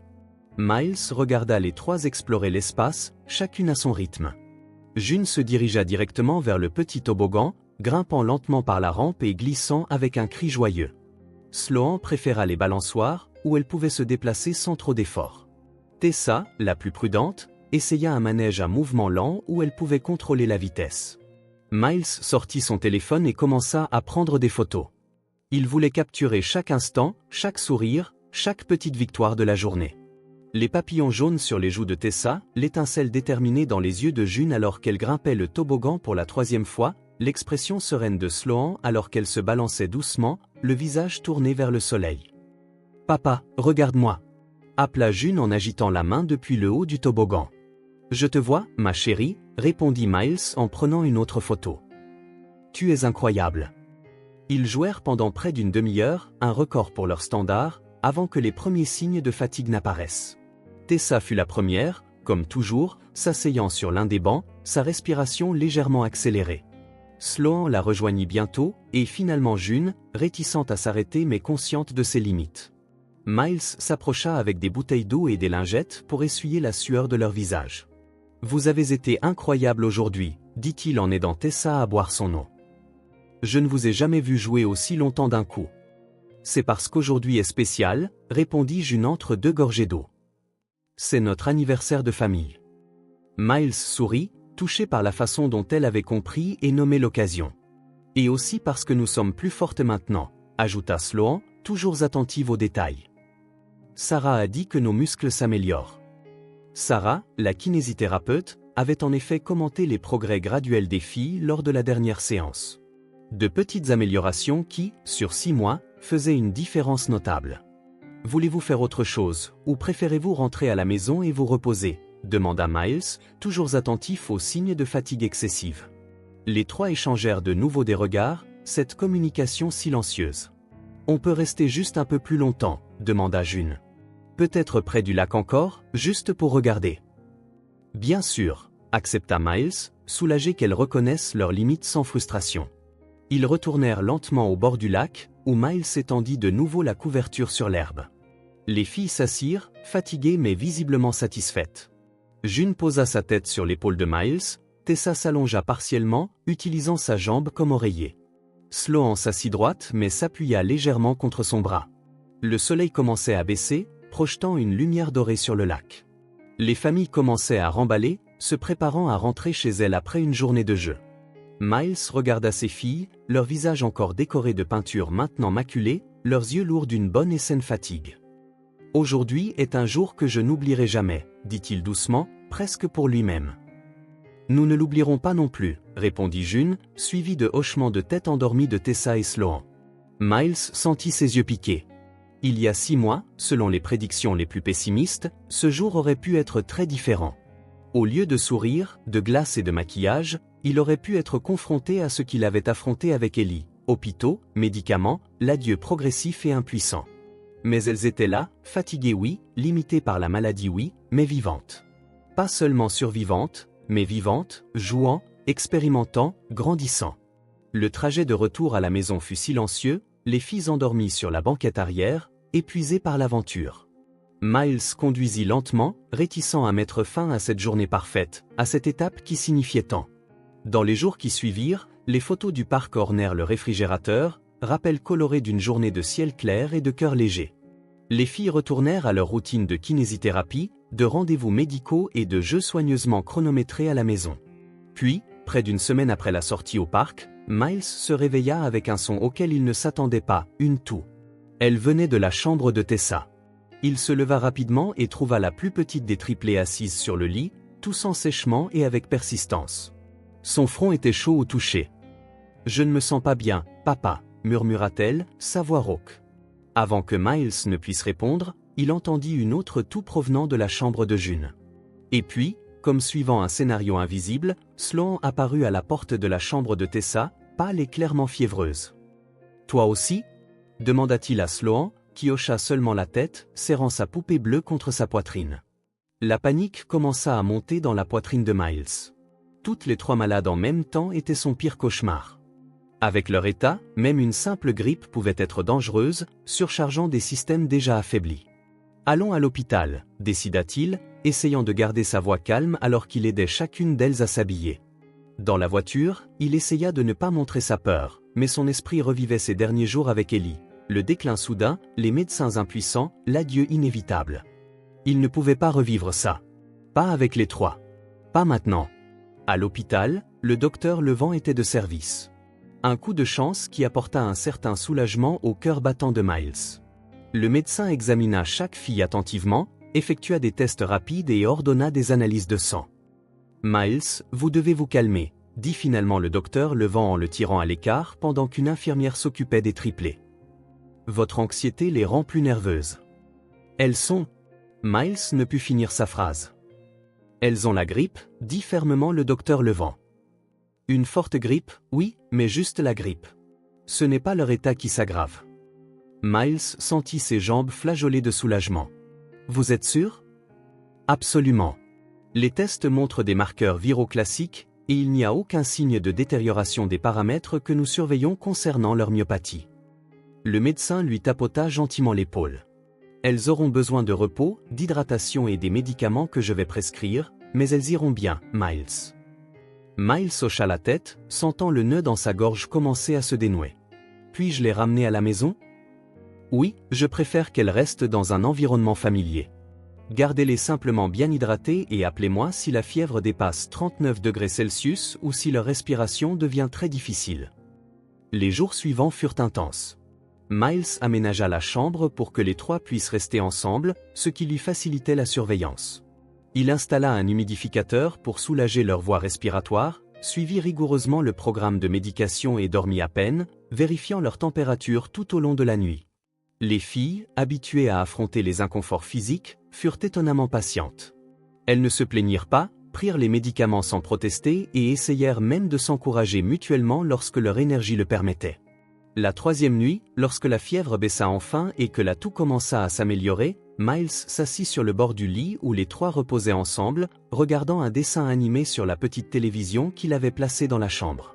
« Vous m'avez fait peur », avoua-t-il en passant une main dans les cheveux de Tessa, qui était la plus proche. « Nous savions que tu prendrais soin de nous », répondit simplement June, comme si c'était le fait le plus évident du monde. Miles sentit son cœur se serrer devant cette confiance inconditionnelle. Ces filles, qui avaient été abandonnées, qui avaient passé des années dans un orphelinat, constamment rappelées à leur fragilité, faisaient maintenant entièrement confiance à quelqu'un pour être là pour elles, quoi qu'il arrive. « Vous m'avez sauvé », dit-il doucement, la voix épaisse d'émotion. « Maman, c'est mon tour. » Les trois lui sourirent, leur visage encore pâle de la maladie, mais leurs yeux brillants de la lumière qui avait progressivement grandi au cours des 6 derniers mois. Miles sut alors, avec une certitude qui transcendait les diagnostics et les pronostics, qu'elles avaient franchi une barrière invisible. 6 mois qui auraient dû être leur dernier étaient devenus juste le début. 8 mois. Cela semblait à la fois une éternité et un clin d'œil. Miles observait les triplés par la fenêtre de la cuisine alors qu'elles jouaient dans le jardin, un passe-temps qui aurait été impensable lorsqu'il les avait rencontrées pour la première fois. June poussait une petite brouette transportant des feuilles sèches que Sloan avait méticuleusement ramassées. Tessa, assise sur un banc, triait les feuilles par couleur et par taille, créant des motifs sur le sol. Des mouvements simples, un jeu ordinaire. Mais pour Miles, chacun d'eux était un petit miracle. 8 mois plus tôt, n'importe laquelle de ces activités aurait épuisé les filles en quelques minutes. Maintenant, elles pouvaient jouer pendant près d'1 heure avant d'avoir besoin de se reposer. Son téléphone vibra dans sa poche. C'était un message du docteur Levent confirmant le rendez-vous de l'après-midi. Ce n'était pas une simple consultation. C'était l'évaluation complète qu'ils avaient programmée, avec des tests approfondis pour vérifier l'état actuel de la maladie. Miles ne pouvait s'empêcher de se sentir appréhensif. Les filles allaient visiblement mieux, mais il savait que les apparences pouvaient être trompeuses lorsqu'il s'agissait de maladies dégénératives. Il y avait une possibilité de progression interne invisible, même si les manifestations externes semblaient contrôlées. « Les filles », appela-t-il depuis la porte arrière, « il est temps de se préparer pour aller chez le médecin. » Les trois levèrent la tête simultanément, cette mystérieuse synchronicité qui le fascinait toujours. Elles ne montrèrent ni peur ni anxiété, juste une calme acceptation. Les rendez-vous médicaux étaient devenus aussi normaux que l'école ou l'heure du bain. 1 heure plus tard, ils étaient tous dans la voiture, en route pour le centre médical. Les triplés avaient apporté leurs poupées, comme elles le faisaient toujours dans les situations potentiellement stressantes. Miles remarqua qu'il serrait trop fort le volant, ses jointures blanches de pression. « Ça va aller, papa », dit soudain June depuis la banquette arrière. Miles regarda dans le rétroviseur, surpris. La plus audacieuse des triplés l'observait avec ses yeux sérieux qui semblaient voir au-delà des apparences. « Bien sûr que ça ira », répondit-il en forçant un sourire. « Je suis juste un peu nerveux à cause de la circulation. » June hocha la tête, mais son regard disait qu'elle ne croyait pas à l'excuse. Les filles semblaient toujours savoir quand il était inquiet, peu importe combien il essayait de le cacher. Au centre médical, ils furent accueillis par l'équipe désormais familière. Ces derniers mois, les triplés avaient conquis le cœur des médecins, des infirmières et des techniciens. C'étaient des patientes exceptionnelles, coopératives, patientes et d'une humeur étonnamment bonne compte tenu de tout ce qu'elles traversaient. La batterie de tests fut longue.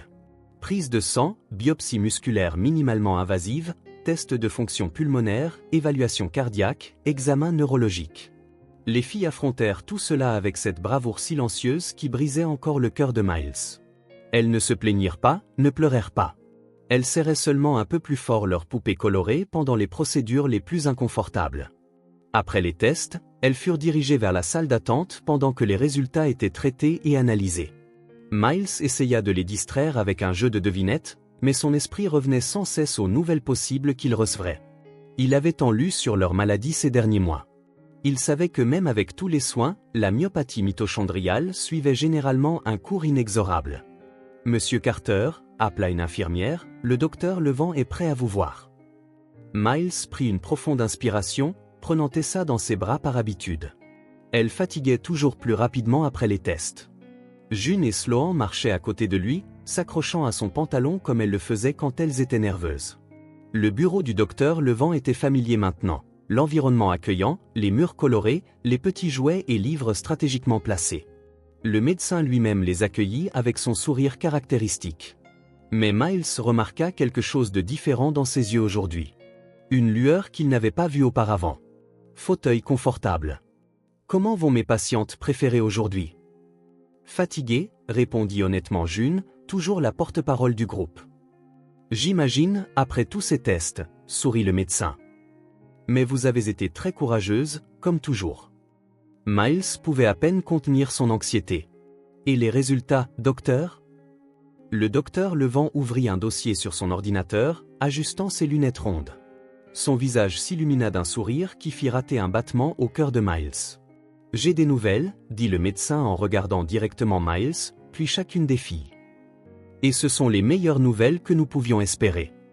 Miles eut l'impression de ne plus pouvoir respirer.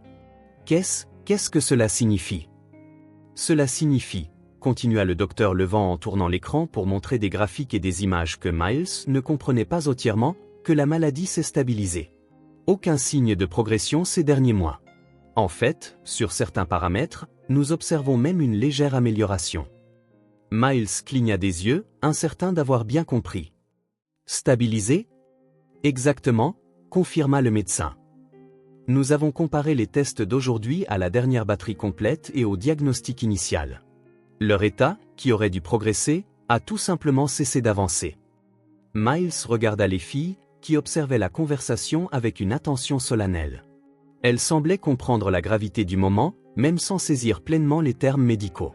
« Comment est-ce possible ?» demanda-t-il, sa voix à peine un murmure. « La myopathie mitochondriale est dégénérative. Tous les articles scientifiques le disent. La médecine a parfois ses miracles, Miles, interrompit doucement le docteur Levent. Et ses mystères. Cette maladie spécifique est si rare qu'il y a très peu de cas documentés. La plupart de la littérature médicale est basée sur des études avec de très petits échantillons. Mais qu'est-ce qui a causé cette stabilisation? C'est une combinaison de facteurs, probablement, expliqua le médecin. La médication spécifique que nous avons ajustée pour chacune d'elles, la kinésithérapie constante, la nutrition optimisée. Il marqua une pause significative, et ne sous-estimez pas le rôle d'un environnement émotionnel stable. Ce n'est pas du sentimentalisme, c'est de la science. Miles sentit les larmes emplir ses yeux, incapable de les retenir. Il essaya de cacher son visage, mais June l'avait déjà remarqué. « Papa pleure », annonça TL avec sa franchise habituelle.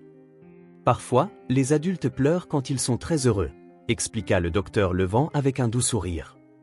Et ceci est une nouvelle pour vous rendre très heureux. Miles essuya ses larmes, embarrassé par sa réaction mais incapable de contrôler la vague d'émotions qui le submergeait. Alors, elles ont du temps? Demanda-t-il, la voix nouée. Le docteur Levent regarda les triplés avec une expression mêlant admiration et affection professionnelle. Elles ont une enfance, Miles. Et elles ont un avenir. Ces simples mots déclenchèrent chez Miles d'autres larmes qu'il ne put retenir. June, toujours la plus courageuse, se leva de sa chaise et alla vers lui, posant sa petite main sur son visage. « Ne pleure pas, papa », dit-elle avec un sérieux au-delà de son âge. « On va bien. » Cette simple affirmation, « on va bien », venant d'une enfant qui avait vécu toute sa courte vie sous l'ombre d'une condamnation à mort, fut ce qui brisa finalement les dernières défenses de Miles. Il attira June dans ses bras, et bientôt Sloan et Tessa se joignirent, formant un nœud de bras, de larmes et d'amour pur.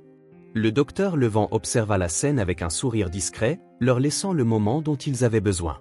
« Nous continuerons le traitement, bien sûr, » dit-il quand Miles se reprit enfin. « Et nous ferons un suivi régulier. Mais pour la première fois depuis que je les connais, je peux dire avec confiance que le pronostic est positif. » Sur le chemin du retour à la maison, Miles pouvait à peine se concentrer sur la route. Son esprit tourbillonnait de possibilités qu'il ne s'était jamais permis d'envisager. École, amitié, anniversaire, de nombreux anniversaires. Les filles semblaient plus calmes que d'habitude sur la banquette arrière, comme si elles aussi traitaient les implications de la nouvelle. « À quoi pensez-vous » demanda Miles en les regardant à travers le rétroviseur. Ce fut Tessa, habituellement la plus silencieuse, qui répondit. On pense à notre anniversaire. Miles sourit. L'anniversaire des triplés approchait. Ce serait dans 2 semaines. Il avait déjà commencé les préparatifs, mais maintenant, avec cette nouvelle, la célébration prenait un sens complètement nouveau. Et que voudriez-vous faire pour votre anniversaire ? Demanda-t-il. Les 3 échangèrent des regards, utilisant ce langage silencieux qu'elles partageaient. Une fête, répondit enfin June. Une vraie fête, avec un gâteau et tout. Avec les amis de la kiné, ajouta Sloan. Et de la musique, compléta Tessa, surprenant Miles par son enthousiasme inhabituel. Alors, c'est ce que nous aurons, promit Miles. La meilleure fête d'anniversaire de tous les temps. Au cours des 2 semaines suivantes, Miles travailla sans relâche aux préparatifs. Il voulait que ce soit parfait, pas seulement une célébration d'une autre année de vie, mais une célébration de la vie elle-même, de l'avenir qui s'ouvrait maintenant devant elle. Il envoya des invitations aux autres enfants que les filles avaient rencontrés en kinésithérapie et en ergothérapie. Il engagea un pâtissier pour créer un gâteau spécial. En fait, 3 petits gâteaux identiques, chacun aux couleurs fétiches des filles, décora la maison avec des ballons et des guirlandes, transforma le jardin avec de petites tables et des chaises colorées, et engagea un musicien qui jouait de la guitare et chantait des chansons pour enfants. Le matin du grand jour, il réveilla les filles avec un petit déjeuner spécial, des crêpes en forme de cœur garnies de fruits frais. « Joyeux anniversaire, mes petites », dit-il en posant le plateau devant elles. Elles avaient décidé de dormir ensemble la nuit précédente, dans une soirée pyjama juste pour elles avant la grande célébration. « Merci, papa !» s'exclamèrent-elles à l'unisson, cette synchronicité qui continuait de l'enchanter. La matinée passa dans un tourbillon de tâches finales. Les filles, trop excitées pour rester assises, aidèrent autant qu'elles le pouvaient, Sloan en arrangeant les serviettes, June vérifiant si les chaises étaient au bon endroit, Tessa s'émerveillant devant les ballons les yeux écarquillés. Les invités commencèrent à arriver à 14 heures.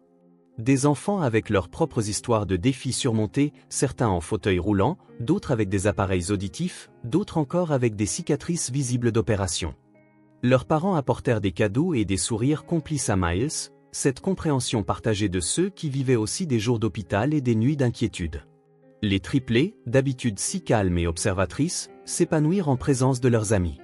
Miles observa avec émerveillement comment elles participaient à des jeux simples, adaptés à leurs limitations, riaient aux blagues et partageaient des histoires. Quand vint l'heure du gâteau, Miles alluma les bougies 6 et 2 sur chaque gâteau, et tout le monde chanta « Joyeux anniversaire ». Les filles, assises côte à côte à la table principale, portant des couronnes en papier sur la tête et des sourires radieux sur leur visage, semblaient rayonner de l'intérieur. « Faites un vœu », instruisit Miles après la chanson. Les 3 fermèrent les yeux simultanément, se concentrant un instant avant de souffler les bougies. La petite foule applaudit, et la fête continua avec la distribution du gâteau et l'ouverture des cadeaux. Au crépuscule, lorsque le dernier invité fut parti et que les filles étaient épuisées mais radieuses, Miles les trouva dans le salon, admirant les cadeaux qu'elles avaient reçus.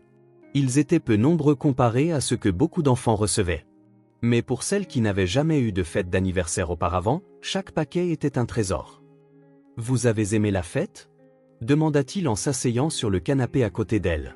« C'était la meilleure fête du monde », déclara Tessa avec décision. « La meilleure » acquiesça Sloan. « La meilleure de toutes » termina June.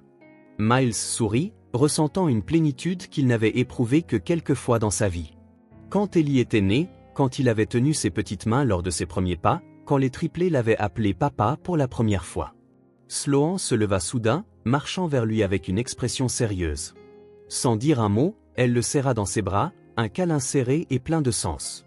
June et Tessa se joignirent, formant un nœud de petits bras autour de lui.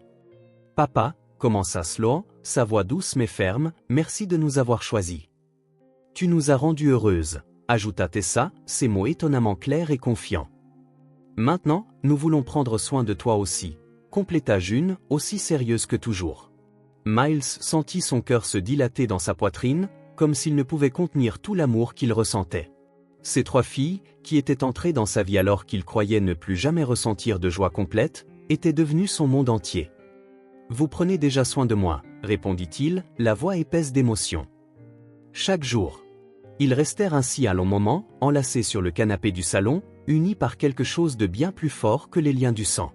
Unis par le choix, par l'amour conscient, par la gratitude mutuelle.